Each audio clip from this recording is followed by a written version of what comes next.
મુખ્યમંત્રી ભૂપેન્દ્ર પટેલ જેઓ સુરતની મુલાકાતે છે, તેમના હસ્તે લોકાર્પણ થવાનું છે, તેમનું સંબોધન સાંભળીશું.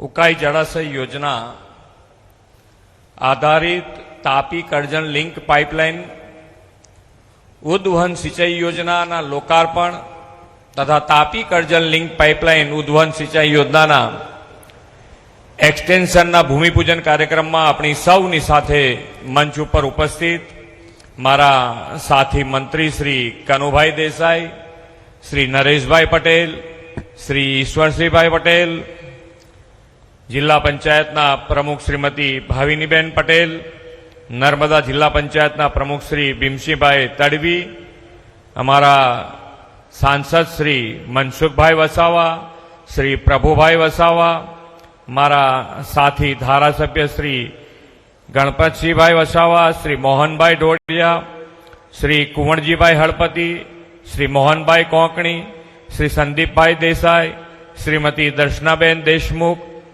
સુરત જિલ્લાના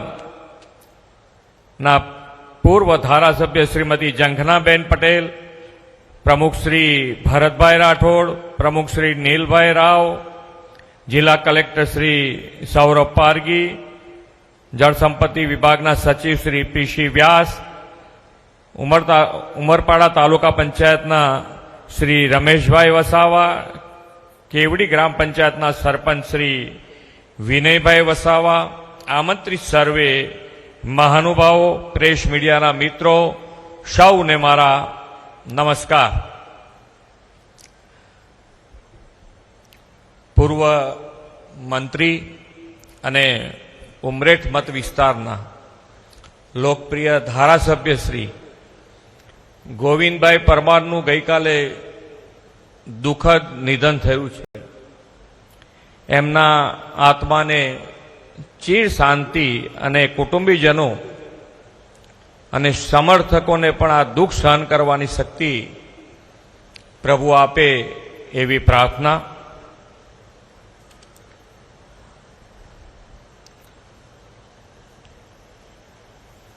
માન્ય વડાપ્રધાન શ્રી નરેન્દ્રભાઈ મોદી આપણને એક એવું નેતૃત્વ મળ્યું છે કે જ્યારથી એમણે ગુજરાતના મુખ્યમંત્રી હતા ત્યારથી આજે વડાપ્રધાન ભારતના, અને જે એમણે દિશા નક્કી કરી કે આપણે રાજનીતિમાં વિકાસની રાજનીતિ કરવી છે, કોઈને હરીફાઈ કરવી હોય તો એ વિકાસ માટેનો હરીફાઈ કરે, અને એ નીતિ આજે તમે જુઓ તો દરેકે દરેક રાજ્ય પણ એ સ્વીકારીને આજે આગળ વધતું થયું, અને દિન પ્રતિદિન એમના ઉપરનો ભરોસો, વિશ્વાસ એ હર હંમેશ વધતો જ ગયો છે. એનું કારણ તો કે એમણે સામાન્યમાં સામાન્ય માણસ, છેવાડાનો માણસ, વંચિત માણસ એને મુખ્ય પ્રવાહમાં કેવી રીતે લાવી શકાય એના માટેનો હર હંમેશ એમણે પ્રયત્ન કર્યો. આજે આદિવાસી પરિવારો અને આદિવાસી પરિવારોને પણ એમનું જીવન ગૌરવમય બને, ગૌરવથી જીવી શકે, એના માટેનો પણ જો સૌથી મજબૂત રીતે પ્રયત્ન થયો હોય તો એ માન્ય વડાપ્રધાન શ્રી નરેન્દ્રભાઈ મોદીએ કર્યો. ગૌરવ અપાવવા માટે ભગવાન બિરસા મુંડાના જન્મ જયંતિને, જન્મદિનને જનજાતીય ગૌરવ દિવસ તરીકે ઉજવવાની જો કોઈએ શરૂઆત કરી હોય તો એ માન્ય વડાપ્રધાન શ્રી નરેન્દ્રભાઈ મોદીએ કરી. એમના 150મી જન્મ જયંતિ પણ આખા દેશમાં ઉજવણી એમના નેતૃત્વમાં થઈ, આપણા ગુજરાતમાં પણ આપણે કરી. સૌથી એટલે જેને કહેવાય કે ભગવાન બિરસા મુંડાને સૌથી શ્રેષ્ઠ અંજલિ કોઈએ આપી હોય તે માન્ય વડાપ્રધાન શ્રી આપે.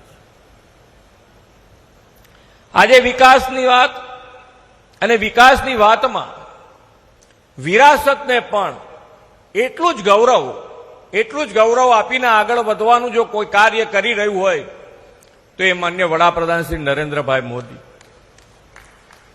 એ પછી રામ મંદિર બનાવવાની વાત હોય કે પાવાગઢમાં ધ્વજારોહણની વાત હોય, એ દરેકમાં જેમ સોમનાથ પર્વ સ્વાભિમાન પર્વ ઉજવણીની વાત હોય, તો આપણી સંસ્કૃતિ, આપણે વિકાસ કરવો છે, પણ વિકાસની સાથે આપણી વિરાસત, આપણી સંસ્કૃતિ એ પણ એટલી જ જરૂરી છે.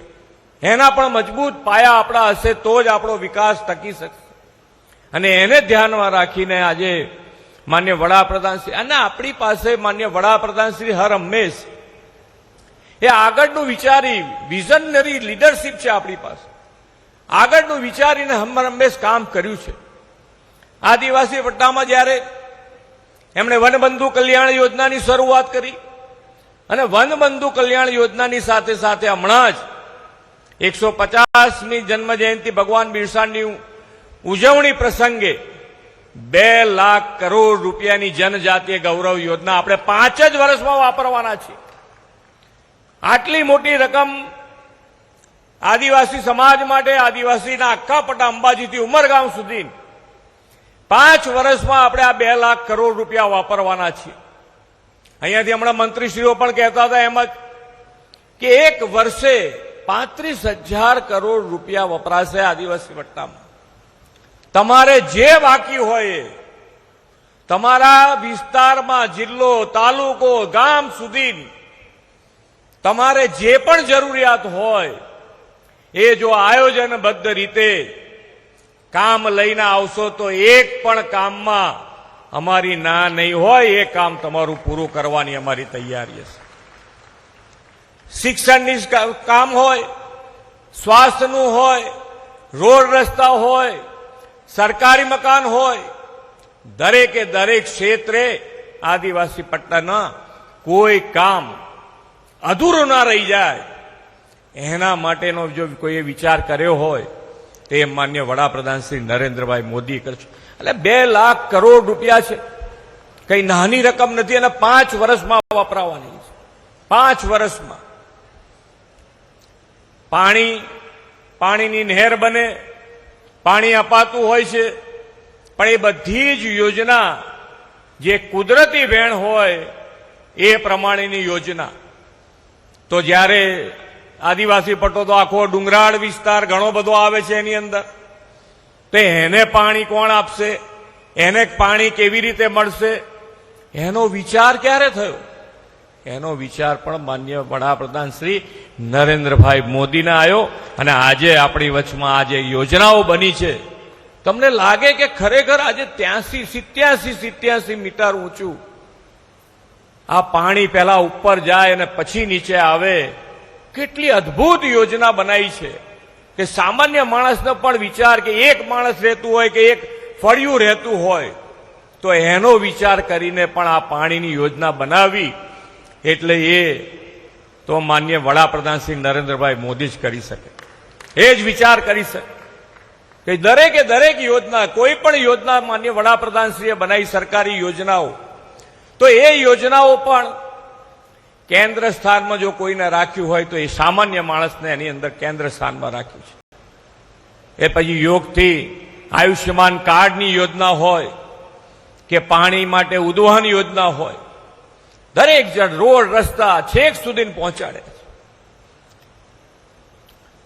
દીકરા દીકરીઓને ભણવાની વ્યવસ્થા, સાયન્સ, પહેલા સાયન્સ કોલેજો જ નહોતી, સ્કૂલ નહોતી. સાયન્સમાં દીકરા દીકરી ભણે કેવી રીતે, એનો પણ વિચાર માન્ય નરેન્દ્રભાઈએ કરી અને સાયન્સ સ્કૂલો, સાયન્સ કોલેજો, આજે તો મેડિકલ કોલેજ પણ આ વિસ્તારમાં બની છે. અને આજે દીકરા દીકરીઓ એન્જિનિયર, ડોક્ટર, વકીલ બનતા થયા છે. ભણી ગણીને આગળ વધવાની, પાયલટ સુધી, મારી પાસે જ્યાં સુધી જાણકારી છે ત્યાં સુધી પાયલટ બનવા માટે પણ સરકાર 25 લાખ રૂપિયા સુધીની લોન આપે છે. આનો લાભ પણ આપણા આદિવાસી સમાજના દીકરાઓએ લીધો છે અને પાયલટ પણ બન્યા છે. ખૂબ સારી રીતે આગળ વધવા માટેની દરેકે દરેક યોજના માન્ય વડાપ્રધાનશ્રીના નેતૃત્વમાં ગુજરાત સરકાર, હું અને મારી ટીમ એના માટે હર હંમેશ તૈયાર હોઈએ છીએ. આપણે બધાએ જે માન્ય વડાપ્રધાનશ્રીનો સંકલ્પ છે કે 2047 સુધીમાં આપણે વિકસિત ભારત બનાવવું છે અને વિકસિત ભારત માટે આપણે સૌએ સાથે મળીને આગળ વધીશું તો જ આ વિકસિત ભારત માટે સૌથી કોઈ વધારે લીડ લે તો એ ગુજરાત લે અને ગુજરાતની સાથે સાથે અંબાજીથી ઉમરગાંવ એની અંદર સૌથી આગળ રહે અને વિકસિત ગુજરાત બનાવીએ એ જ અભ્યર્થના સાથે વિરમું છું. ભારત માતા કી જય, વંદે માતરમ, જય જય ગરવી ગુજરાત. આભાર સર, આભાર આપના પ્રેરક માર્ગદર્શન માટે. અને હવે આજના રૂડા અવસરે આપ સૌ જ્યારે ઉપસ્થિત છો ત્યારે જિલ્લા વહીવટીતંત્ર વતી, આ વિભાગ વતી આપ સૌનો ખૂબ ખૂબ આભાર. માન્ય મુખ્યમંત્રી શ્રી, આપનો કિંમતી સમય ફાળવીને અત્રે ઉપસ્થિત છો ત્યારે માન્ય સીએમ સાહેબ